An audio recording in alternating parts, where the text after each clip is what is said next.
আচ্ছা, একটা সত্যি বলুন তো, কখনো কি এমন হয়েছে যে আপনি খুব সুন্দর একটা সময় কাটাচ্ছেন, হঠাৎ মনের ভিতরে খচ করে একটা ভয়ের চিন্তা এলো? এই যেমন ধরুন, ইস! যদি এখন খারাপ কিছু হয়ে যায়, অথবা ধরুন মাঝরাতে হঠাৎ ফোন বেজে উঠল, আর আপনি রিসিভ করার আগে ভেবে নিলেন নিশ্চয়ই বড় কোনো দুঃসংবাদ আছে। যদি এই দৃশ্যগুলো আপনার পরিচিত মনে হয়, তাহলে আজকের ভিডিওটি একদম আপনার জন্যই। আজ আমরা কথা বলবো অহেতুক ভয় নিয়ে, যা আসলে বাস্তবে নেই, কিন্তু আমাদের মাথায় সারাক্ষণই ঘুরপাক খায়। আসুন প্রথম উদাহরণটা দিয়ে শুরু করি, যেটা আমাদের সবার সাথেই হয়। একে আমরা বলি ডক্টর গুগল সিনড্রোম।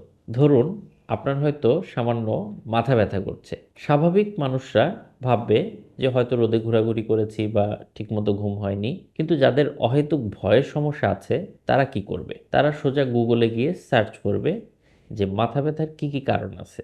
আর গুগল আপনাকে এমন এমন জিনিসের নাম বলবে বা রোগের নাম দেখাবে যে আপনি ভাবা শুরু করবেন যে আপনার হাতে হয়তো আর খুব বেশি সময় বাকি নেই। অথচ বাস্তবে এক কাপ চা খেলেই বা একটু রেস্ট নিলেই ওই মাথা ব্যথা সেরে যাওয়ার কথা। এখন এই যে বিষয়টা, আপনি কি এরকম গুগল করে এর আগে ভয় পেয়েছেন? একটু মনে করে দেখুন যে এই জিনিসটা আসলে কতটুকু বোকামি। দ্বিতীয় উদাহরণটা দিই। দ্বিতীয় উদাহরণটা হলো স্পটলাইট এফেক্ট। ধরুন আপনি একটা বিয়ের অনুষ্ঠানে বা পার্টিতে ঢুকলেন।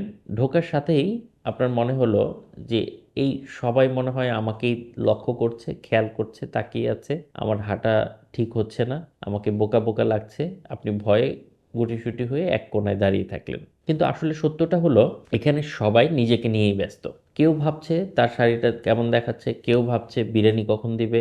আপনার দিকে তাকিয়ে বিচার করার মতো সময় আসলে কারোই নেই।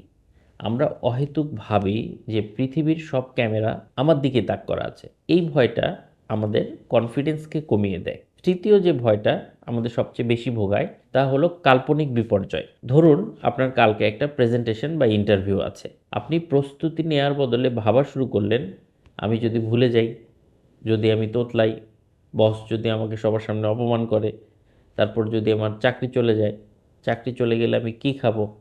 মানে ইন্টারভিউ এখনো শুরুই হয়নি, অথচ আপনি কল্পনায় নিজেকে রাস্তায় বসিয়ে দিয়েছেন। এই যে চেইন অফ নেগেটিভ থট বা নেতিবাচক চিন্তার শিকল, এটা আমাদের মস্তিষ্কের একটা গেম ছাড়া আর কিছুই না। এখন তাহলে প্রশ্ন হলো, এই অহেতুক ভয়গুলো কেন আসে? আমাদের মস্তিষ্ক সাধারণত আমাদেরকে রক্ষা করতে চায়। আদিম যুগে যখন বনের মধ্যে বাঘ আসতো, তখন ভয় পাওয়াটা জরুরি ছিল বেঁচে থাকার জন্য।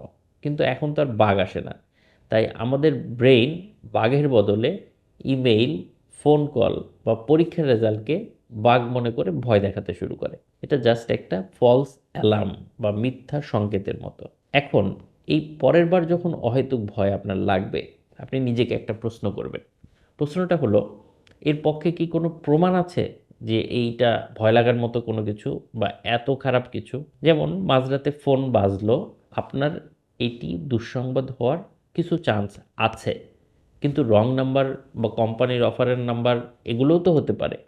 লজিক বা যুক্তি দিয়ে আপনি ভয়কে চ্যালেঞ্জ করুন। বন্ধুরা, জীবন অনেক সুন্দর।